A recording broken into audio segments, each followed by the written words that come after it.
चुन चुन कर 26 लोगों को मार डालते हैं।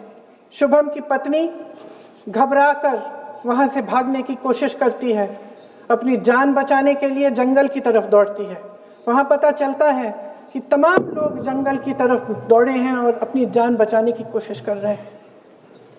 कोई अपने बेटे का हाथ पकड़ के पहाड़ों पर घसीटता हुआ जा रहा है, कोई कश्मीरी घोड़े वालों और गाइडों की मदद लेते हुए चले जा रहा है। कोई रास्ता नहीं है, कोई तरीका नहीं है, लेकिन किसी न किसी तरह से शुभम की पत्नी के शब्दों में किसी ऐसी शक्ति ने हमको बचा कर रखा कि हमें किसी न किसी तरह से हम अकेले नीचे पहुंचे। और मैं उनके लफ्ज पढ़ना चाहती हूं, क्योंकि उन्होंने कहा कि इस पूरे समय जब 1 घंटे के लिए चुन चुन कर भारतीय नागरिकों को मारा जा रहा था, इस पूरे समय उसे एक सुरक्षाकर्मी नहीं दिखा, एक सैनिक नहीं दिखा।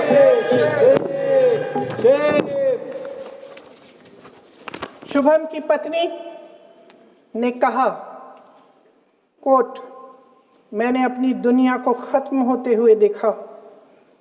अपनी आंखों के सामने एक सिक्योरिटी गार्ड नहीं था। मैं ये कह सकती हूं कि देश ने, सरकार ने हमें वहां पे अनाथ छोड़ दिया था।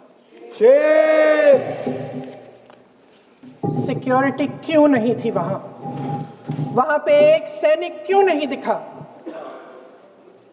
क्या सरकार को मालूम नहीं था कि यहां रोज 1000 से 1500 पर्यटक जाते हैं? क्या सरकार को मालूम नहीं था कि यहाँ के पहुंचने के लिए जंगल के रास्ते से जाना पड़ता है? अगर कुछ हो जाएगा तो लोग वहां से निकल नहीं पाएंगे। एक चिकित्सा का इंतजाम नहीं था, फर्स्ट एड का इंतजाम नहीं था, कोई इंतजाम नहीं था, ना सुरक्षा का ना फर्स्ट एड का। इन लोगों को भगवान भरोसे छोड़ दिया गया। ये लोग वहां पे इस सरकार के भरोसे गए और इस सरकार ने उन्हें भगवान भरोसे छोड़ दिया।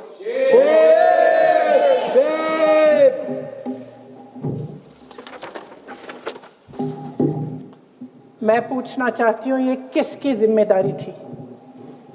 इस देश के नागरिकों की सुरक्षा की जिम्मेदारी किसकी है? क्या इस देश के प्रधानमंत्री की नहीं है? क्या इस देश के गृह मंत्री की नहीं है? क्या इस देश के रक्षा मंत्री की नहीं है? क्या एनएसए की नहीं है?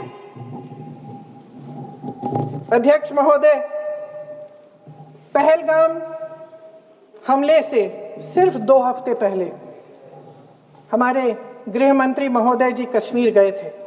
किस लिए गए थे? जो सुरक्षा की व्यवस्था है इसको देखने के लिए गए थे, इसको रिव्यू करने के लिए गए थे। और उन्होंने वहां कहा कि आतंकवाद पर विजय प्राप्त हुई है। ये 2 हफ्ते पहले है। 3 महीने बाद जेएनके के गवर्नर साहब एक आम इंटरव्यू में ऐसे ही चलते चलते कह देते हैं कि हाँ, बैसारन वैली में बहुत लापरवाही हुई और इसके लिए मैं जिम्मेदारी लेता हूँ। ऐसे ही चलते चलते, और वो बात होती है, खत्म भी वहां होती है और वहीं खत्म हो जाती है। उनसे जिम्मेदारी ली भी नहीं जाती, कोई सवाल नहीं उठाता, कोई जवाब नहीं देता। अध्यक्ष महोदय, उस हमले की जिम्मेदारी एक आतंकवादी गुट जिसका नाम टीआरएफ है थोड़े दिनों बाद लेती है। कौन है ये टीआरएफ? 2019 में ये गुट बना। 2020 में इसने कश्मीर में आतंकवाद का काम शुरू कर दिया और अप्रैल 2020 से लेकर 22 अप्रैल 2025 तक इन्होंने 25 आतंकवादी हमले किए। गृह मंत्री महोदय ने जब यूपीए सरकार के समय के आतंकवादी हमले गिने तो लगभग 25 गिनवाए थे अभी अपने भाषण में। इस गुट ने कश्मीर में 25 हमले 2020 और 2025 के अंदर एक पूरी लिस्ट है इन हमलों की। मेरे पास इतना समय नहीं है, इसलिए मैं एक एक को नहीं पढ़ना चाहती, लेकिन मैं इतना कहूँगी कि इनमें रियासी का हमला भी था 2024 का, जिसमें 9 लोग मारे गए और 41 लोग घायल हुए। कुल मिलाकर 2020 से लेकर 22 अप्रैल 2025 तक टीआरएफ ने 41 सेना और सुरक्षा कर्मियों की हत्या की, 27 सिविलियन की हत्या की और 54 लोगों को घायल किया था। भारत सरकार ने टीआरएफ को आतंकवादी संगठन का दर्जा कब दिया? 2020 में दिया, 2021 में दिया, 2022 में दिया, 2023 में दिया। 3 साल बाद, 3 सालों के लिए ये आतंकवादी गतिविधियां कर रहे हैं और आप इनको आतंकवादी संगठन तब कहते हैं 2023 में। इसकी क्या वजह थी? ये सब सरकार के संज्ञान में था। और आप मुझे बताना चाहते हैं, सत्ता पक्ष के नेता बताना चाहते हैं कि ये सब आपके संज्ञान में था, लेकिन कोई भी एक ऐसी एजेंसी नहीं है हमारी सरकार की जिसको पता चला कि ऐसा हमला, ऐसा भयानक हमला होने जा रहा है हमारे देश में, कि पाकिस्तान में बैठे हुए इस हमले की योजना बन रही है कि हम भारत जाके हैवानियत करेंगे, 26 लोगों को मार डालेंगे और हमें पता ही नहीं है। क्या ये हमारी एजेंसियों की विफलता है कि नहीं है? ये बहुत बड़ी विफलता है, एक बहुत बड़ी विफलता है।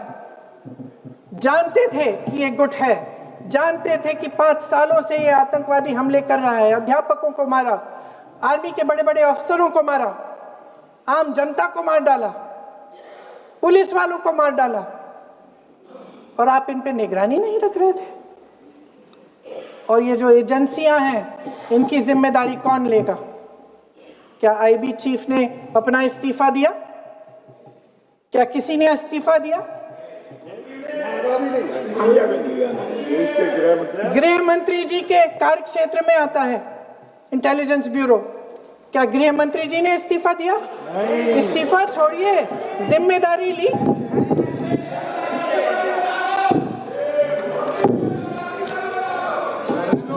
साहब देखिए, इतिहास की बात आप करिए, मैं वर्तमान की बात करना चाहती हूँ।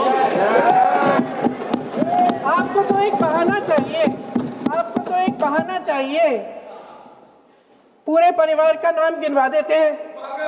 अरे अपनी जिम्मेदारी खुद लीजिए। 11 सालों के लिए तो सत्ता में आप हैं।